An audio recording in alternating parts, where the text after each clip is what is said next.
Hello, everyone, and welcome to the final power rankings of the season. So this is after week 8, so the regular season has just finished. So before we start, I'm going to introduce everyone here. Here we have Miss Mag. Say hi, Miss Mag. Hey guys, what's happening?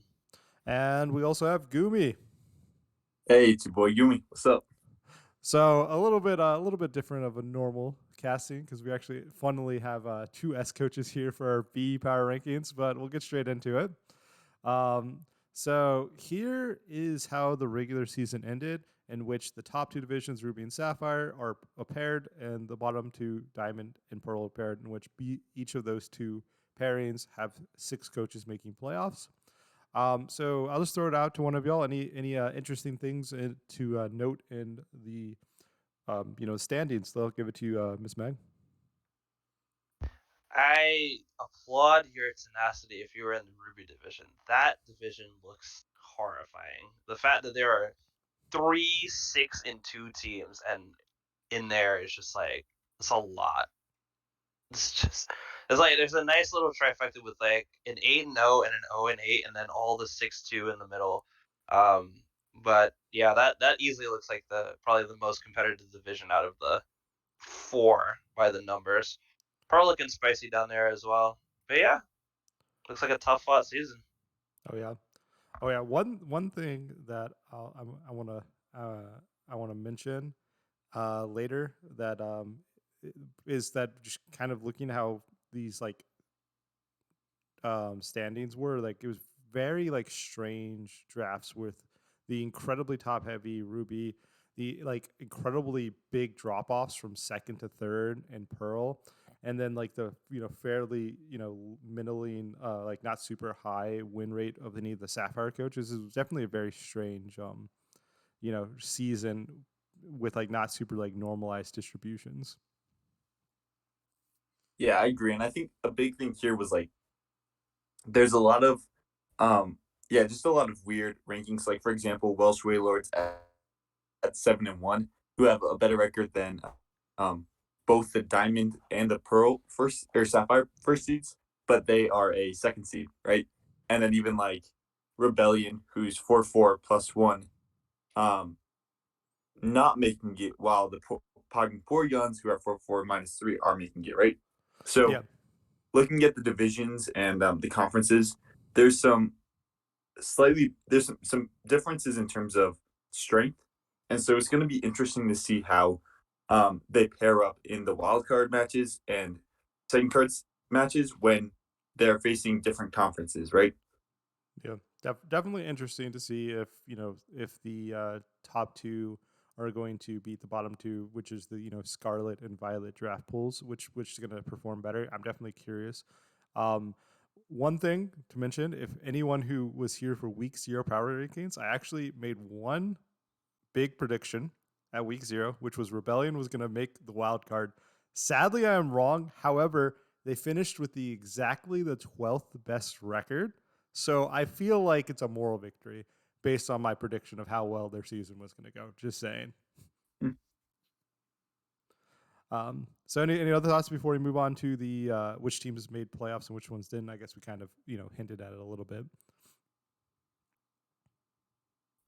I think we can move on.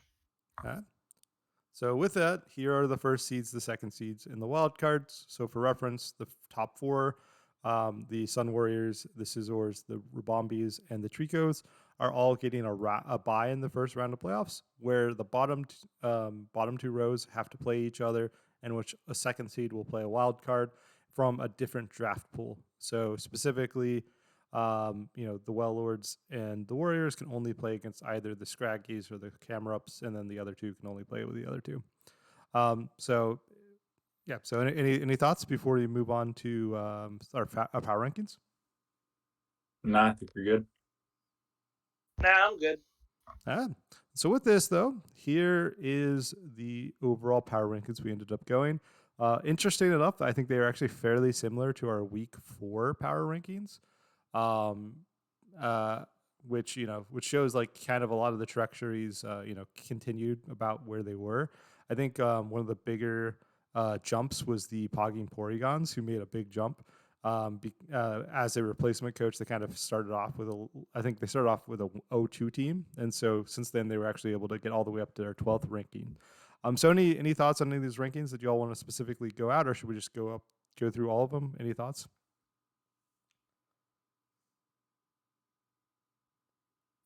I think it's interesting that rankings across the seasons often reflect, people like to use them sort of like to almost kind of guess like playoff trajectory. I think what you said about Rebellion and your initial prediction kind of interesting because look at where they are right outside the top 12.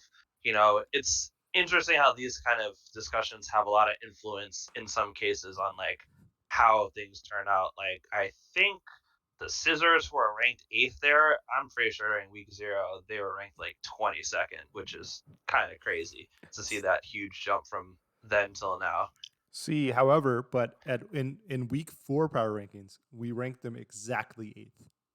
Look at that. Oh man. No, like I said, we actually have all various. Our if you look at it, I can't do like a side by side of them, but most of these are within 1 or 2. Other than Rebellion and the Porygons are the big jumpers.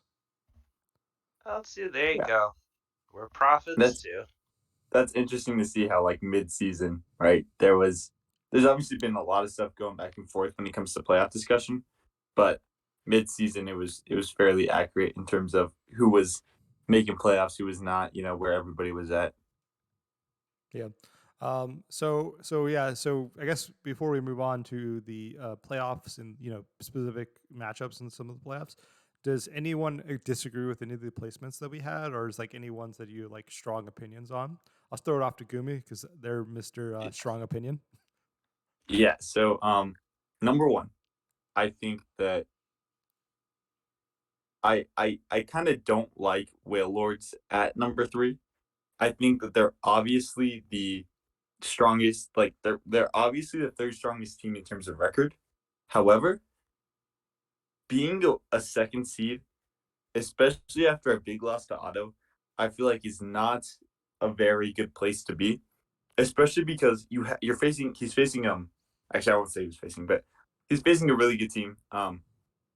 And I'm not sure if he's gonna be able to bounce back after maybe some of that morale that was lost because he didn't get that first seed, right?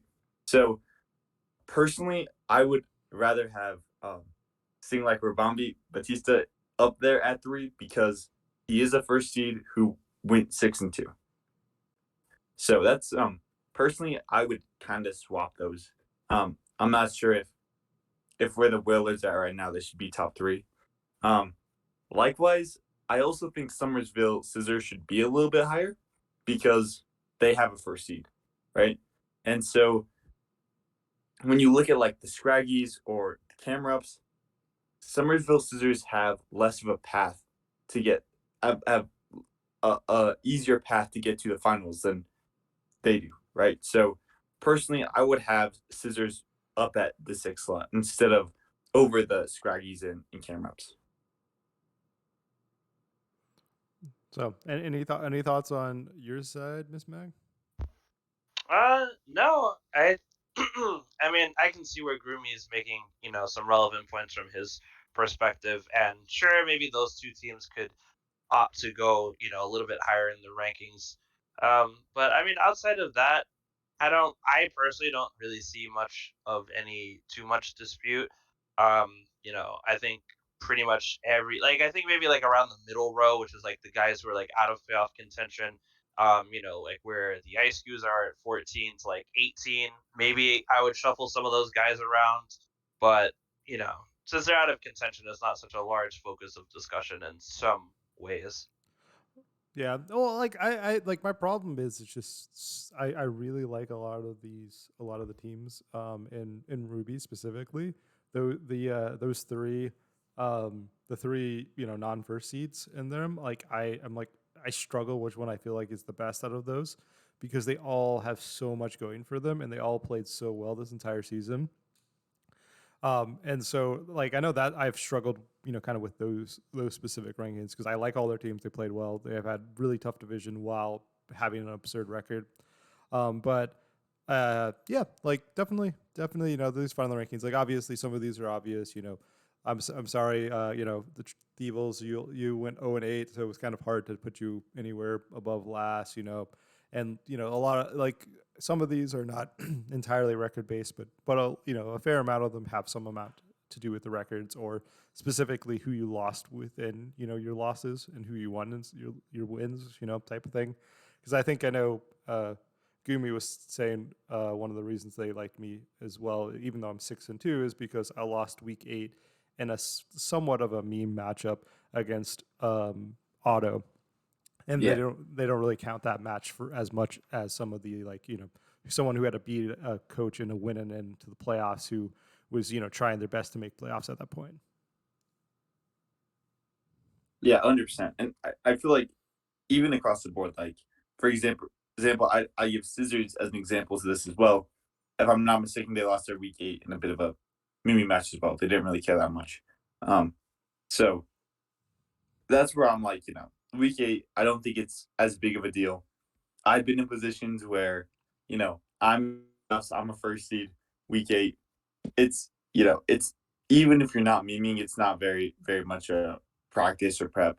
So I really like in that sense, I do really like the fact that you went 6-1 in 7 weeks, right? That seems way more shows more about your strength of a coach rather than saying that 6-2 in 8 weeks, right? Yeah. So with that, I think we can get to playoffs unless you all have any other final things we want to talk about. I'm pretty square. Yeah. So All right. So with that, here are the playoff matches. So vertically, it is going to be the Pirates versus the Mimikyus, the Berserkers versus the Porygons, the Warriors versus the Scraggies, and the Whale Lords versus the Camarops. I'm going to go through each of the. We're going to have I have slides with the specific matchups on each of them. But any comments before we go into the specific matchups? I don't think so. Nope. I will say one thing that I think is a little bit funny or maybe even sad or is I know a couple of coaches who are in the wild card having to play teams that have a better record, uh, or some teams in the second seed have to play higher record than certain teams in the wild cards because we have so many 6-2 teams and and so I think it's the Wellords have to play a 6-2 plus something team and the Portugons are playing a 5-win team I think. And so it's definitely a little bit funny on that. But anyways, with that, we can go to the specific matchup. Starting off with Tentacle Pirates versus the MK Mimikyus. Okay, I'm going to throw this off to Miss Mag. What is your thoughts on the matchup in the general sense? In a general sense, I am really excited for this game. I think it will be interesting because the Mimikyus have that really strong, disgusting Disquake mode with the Great Tusk and the Kilowatro, as well as the King Gambit kind of anchoring their self in a TR mode as well. But then I look on the left side and there's Mischievous. Mischievous is great. I'm not biased at all. But there's also Volk, there's Iron Hands, which is filthy disgusting, especially when you give it screen support from Grimmsnarl. There's Mud still there. I don't know. This one's gonna be, I feel like, a little bit of a shootout. They're gonna probably come in with strategies that they're really looking to execute, and I think it's just really gonna be the better player who wins. Yeah, I think I can agree with that. I feel like there's so many different ways each team could play this matchup. Especially looking at the tentacle side, there's a lot of bulky Grimsnarl screen stuff they can do. Um, Obviously Disquake on the Mimikyu side, but even on top of that, there's a whole range of strategies that they can do. So I think it's really going to be, them having a plan, and whoever sticks to that, whoever executes it the best, is going to be the one who ultimately comes out on top. I think. Yeah. So I think going back to our original power rankings, just on like how much I like the teams, I think I felt like these teams were pretty close on like just quality of the teams. I feel like both of them have a lot of power. Their top tier Pokemon in particular are very good. Like top, tier 1 and tier 2 Pokemon combined. Um, I I'm very interesting because like this seems a very position oriented game where they both seem to have Pokemon that kind of completely dominate the game outside of one really clear counter. And basically, it kind of feels like they just need to be able to position themselves such that they can get rid of the major threat to one of their Pokemon and then kind of get the clean sweep. A good example of this is I feel like Gray Tusk looks really good into the Iron Hands, but Iron Hands looks really good into the King Gambit, and then kind of this like interesting dynamic there. Yeah, I agree. I feel like if you get rid of some of the, especially on the Mimikyu side, if you get rid of the mons that give Tusk a problem, if you can get rid of Volcarona trying to like give you a wisp, or you get rid of a bulky Mudstail, I feel like Great Tusk kind of just straight up wins the game. On the other hand, though, if you get rid of Great Tusk, Iron Hands just goes crazy. So I think it's going to be a lot of just like their designated sweepers, and getting them to the position that they want.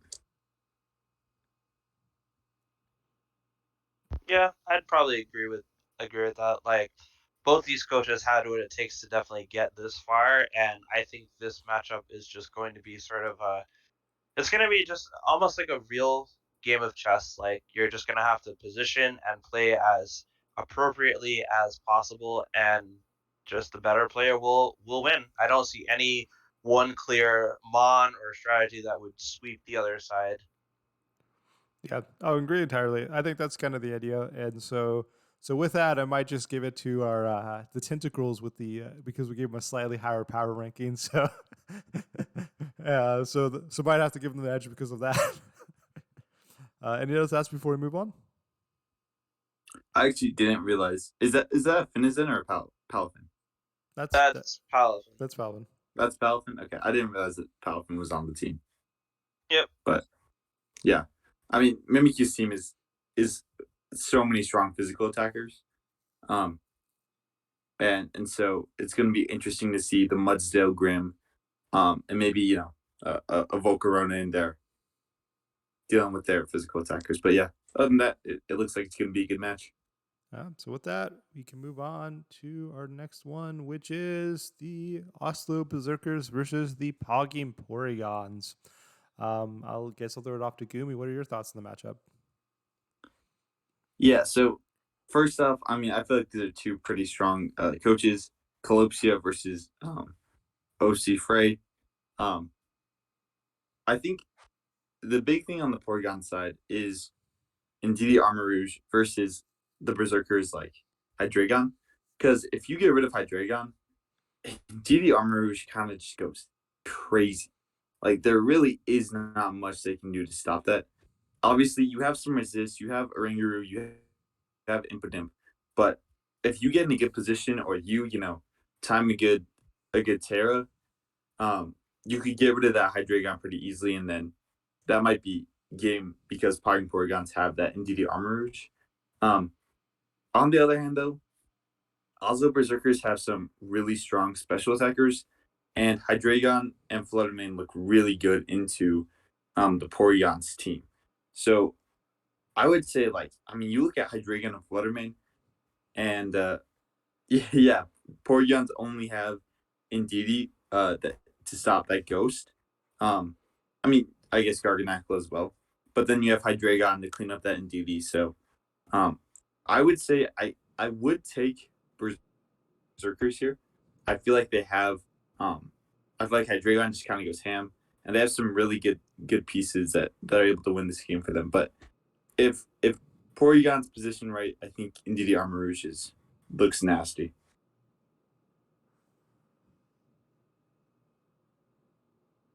Miss Mac?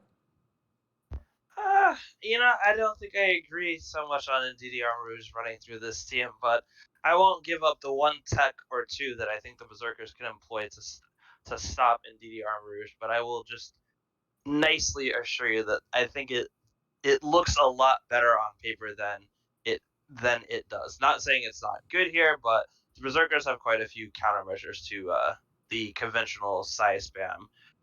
That being said, the Porygons have whole other modes that I don't even think Indeedee Armor Rouge is like the one thing that the Berserkers have to be worried about.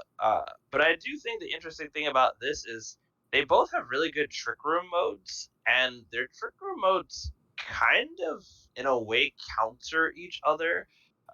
So I think if both or one of these coaches opts to, play the trick room mode with like the Torkoal, the Appleton, which has done phenomenal things for Colopsia over the course of this season and in previous leagues I've seen him in, and then you have the Garganackle and the Mudsdale on the other side, and even Clawitzer. I think it's going to be the TR component is the most interesting thing I would like to see out of this match. That being said, I think I will give this one probably to the Porygons, not because of Indeedee Armorers, but I actually think their Trick Room mode is a fair bit more tolerable and stronger than the one that Berserkers have put forth. Ooh, interesting. Interesting. Yes. Like I said, it's definitely there's definitely a lot of tricky stuff on both sides. However, I kind of agree with Gumi, and I feel like Hydreigon just looks so good into their team. Um, and like in addition to that, the Porygons team is pretty slow as overall. And so if they can't get Trick Room up for some reason, for example, if they have a Rangaroo out, to undo Trick Room or something to that extent, it could be really tricky. And Hydreigon just does look very good into their team. Obviously, I do think there's an issue in the fact that Garganackle can kind of just go rampant unless they have very dedicated answers to it. And so, I think it's going to be another game that comes down to a lot of playing well. However, I do know that, Colopsia, former champion, is a very good coach. So I think I can see a clear path for them to get it. The Poggy Porygons, I think, seems a little bit more of having to set things up in a nice way to be able to get it up. And so basically, I think it's going to be either I think it's going to be the Porygons are going to have to get a really nice positioning for themselves in order to win, which they can do. I've seen them play very well and do this in previous seasons, but I think that puts a little bit extra pressure on them that I think the Berserkers might be able to get through it. Man, I'm surprised, Ms. Mag. I really feel like Indeedee Armor is the play here, but we'll see. We'll see. I mean, we will. Like I said, Kalopsia has some answers to Side Spam, but like a lot of playing a team like Phrase, which is very similar to the team that I actually drafted myself down in S, is like, because it's a playoff game, I don't want to like throw out all the text that I think they're capable of, but it's like a lot of it is going to be managing like what your speed control is, and let's not be oblivious to the fact that like both sides have a pretty competent tailwind setter and trick room setter, so like either side can go fast or slow. Yeah, it's true. I'd put them both at very good, not even confident on both their trick room setters and tailwind setters. I But mean, I think they're competent. come on, I mean, yeah, like Fletchling, Indie right? you think NDDs and Armorers both are not not amazing trick room setters? Uh you think Hydreigon's not a great tailwind setter? I don't know, like Fletchender's the only one that's not great. Well, I mean, okay, fine. Maybe not saying like not great. I guess I think it maybe evens out. I honestly forgot Armor's got Trick Room. I was only looking at Indeedee Fletchling versus Oranguru and Hydreigon. Like Hydreigon's probably the better Tailwind setter, but I would say Indeedee is probably the better Trick Room setter. So to me, it's a push. Yeah. Well, I don't know. I think a big thing is that Oranguru, I think, could be a really nice defensive tailwind setter here because the whole point is like, um, indeed he can't do much to Oranguru. Armorers maybe could, but at the end of the day, I think Oranguru actually looks really nice defensively here, and so it might actually be a really good choice for a trick room setter. And even though Indeedee is obviously better, I think in this matchup, it might be fair to say that Oranguru kind of matches up better into the Porygons than Indeedee does into the Oslo Berserkers. I mean, these are all fair points. This is just another game that I am personally excited to see. We even have Apple versus Flapple this week. Should either coach decide to go that route, so it's nice. This is gonna be a good one to watch. Oh, yeah, definitely. Yeah. But with that, we can move on to another match, which is Raging Warriors versus the Somerville Scraggies. Um, I guess we'll start with Miss Meg. What is your thoughts? Oh, this is a very interesting match. We got Slowpoke versus Slowbro. We got Eel versus Eel. Steel versus Steel. There's so many mirror matches in a lot of ways when it comes down to these playoff games, which highlights a lot of the strengths of these individual mons. But as for this match, I don't know. It's this one I'm a little bit more unsure of. I would say if I really had to pick a team, I feel like Rex could pull this out, but I think the main advantage Rex has here is like just souped up levels of priority. Like Scissor can kind of go pretty ham into Tyler's team if it's not kept in check. He's already got him beat on fast ends with like Polt and Meowscarada, but then Tyler has Klefki with Prankster, so it's another one of those like back and forth style matches. With them sharing so many similar and in some cases the same Pokemon, it's like it makes it interesting, to see how it matches up. Yeah, like they both have Fake Out, like the Pyro versus Skeletor is pretty fucking funny to me. It's like it's a lot. It's just a lot to be said. Gumi?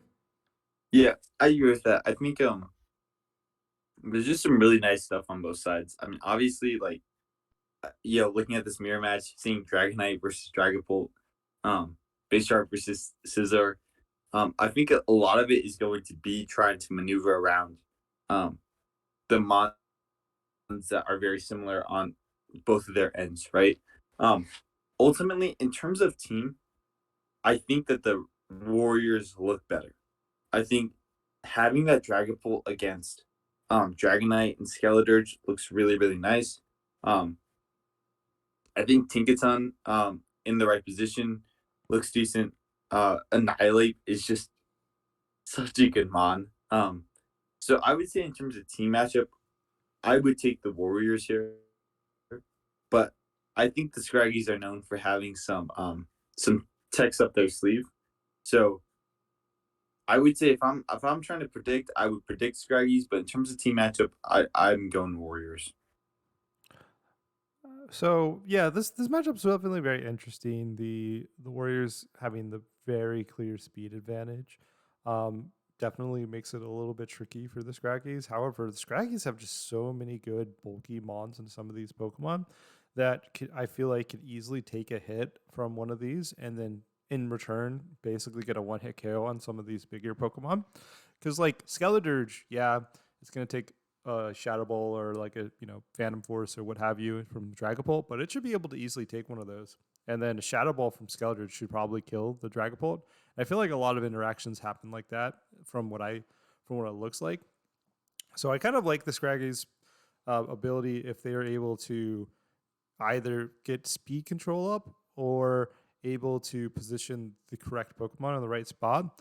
And I definitely feel like the Warriors are going to need to kind of be able to have good, more better defensive investment, good terrace slash switches, or just good damage calcs with like big and kind of good reads on like doubling up. That's kind of what I'm expecting to need to be done from the Warrior side. But with that, I feel like the Scraggies I like in the matchup as well. So, any other thoughts before we move on? Nah, I think that covers it from my end. Yeah, same. All right, and now for the final match. I guess I'll start with this one because it's the Welsh Whalers versus the Cambridge Camerups. I know this matchup fairly well because I've been requested to help a little bit with this matchup prep. So I'm not going to give away too much. However, this matchup does look very tough for the Wellers. The Camerups have the consistent, like guaranteed fastest Pokemon if they want to give boost energy. Some of their Pokemon like kind of immensely threaten some of the better Pokemon on the Wellers, like Freeze Dry slash Hydro Pump threatens pretty much all the tier ones from the well on the Wellard side. The ability to get like terrain up and get some of the boost energy can be really annoying, especially because the well lords don't have any of the future paradox mons to abuse it. And they don't have a clean way to like remove it. So like definitely some awkward parts. Um, I definitely think that this game is going to come down to how kind of how interesting slash um, how do I want to word this? It's a little bit confusing. Like the camera ups have so many good options. There might be a choice overload on which Pokemon they should bring, and so if they can get a very clean options, I feel pretty good about their side. However, as we've mentioned in our power rankings, Matrix has been playing amazingly and have been really doing well with this team. Obviously, they have some strengths. They can set up Tailwind, they can get speed control that way, or like with Thunder Waves or things like that.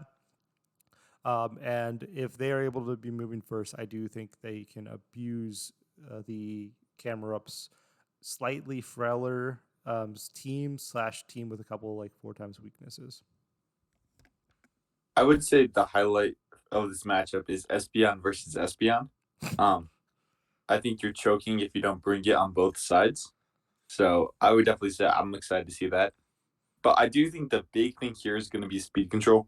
Like you have the icy winds from Delibird, even a cheeky, booster energy speed on Iron Valiant. Um, if you're predicting an attack on Roaring Moon because it can't outspeed Delibird or Iron Bundle. Um, I think there's some things there. So I really think a big thing is going to be that speed control.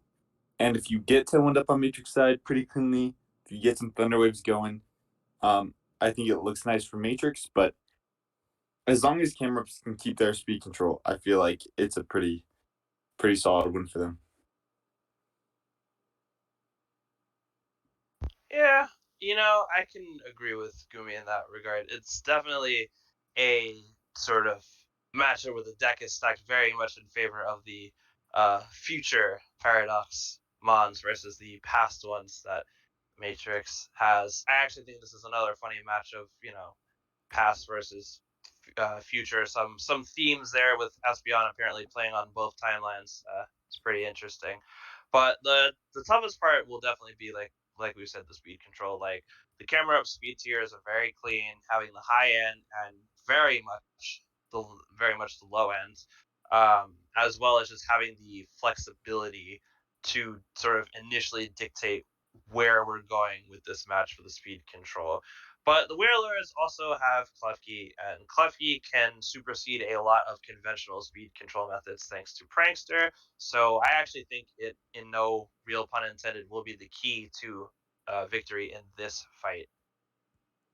All I'm saying is Klefki loses to Magic Bounce Espeon. So I mean, there are certain things, certain moves that actually Magic Bounce cannot bounce from Pranksters. Just so you know. it's true. But Thunderwave is not one of them. I wasn't even talking about Thunderwave. They do have Ooh, Concursion, which can run Lightning Rod. that's Yeah. true.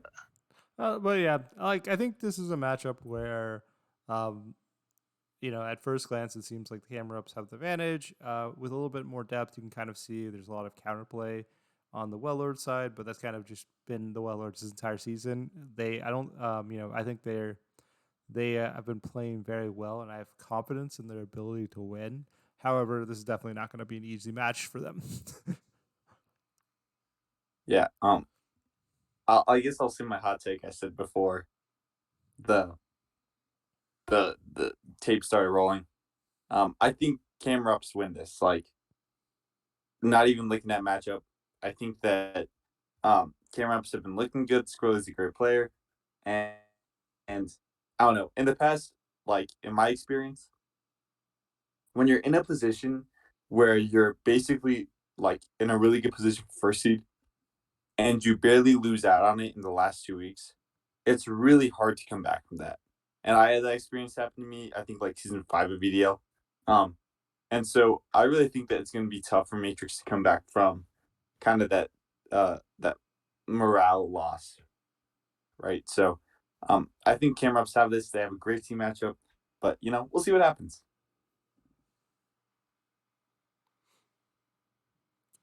Yeah, I think it'll be an interesting way to round out the season. I have known Matrix and have helped him prep for many of different matches. I think he always finds some way to pull through a good chunk of the time. And I've also known Squirrely. I fought him quite a few times in the VDL. I know he's got super good pedigree. So it's really just going to be a battle of, like I said, past versus future, who's better sort of in the modern era, who manages their team and their Pokemon well enough in this fight. And we I also will say I get. think it's all. Sorry, go And ahead. Espeon, can't forget about I was gonna Espeon. say, on top of the future thing, I was gonna say, camera ups are also one of the younger coaches in the league, so they're also Yeah. kind of the future, not just metaphorically in this. It's So, the old man meme all over again. Yeah. so Yeah, that there's was actually my point too. I think it's funny that it's future repass and camera ups are probably the youngest team in the league right now. So there you go. Eh, so anyways, with that, that I think is the end of our discussion of the playoffs. We'll go back. I'm gonna go back to the power rankings because why not? Any final thoughts on any of the things we said before we finish up? we didn't even notice that there's 2 Flareons too.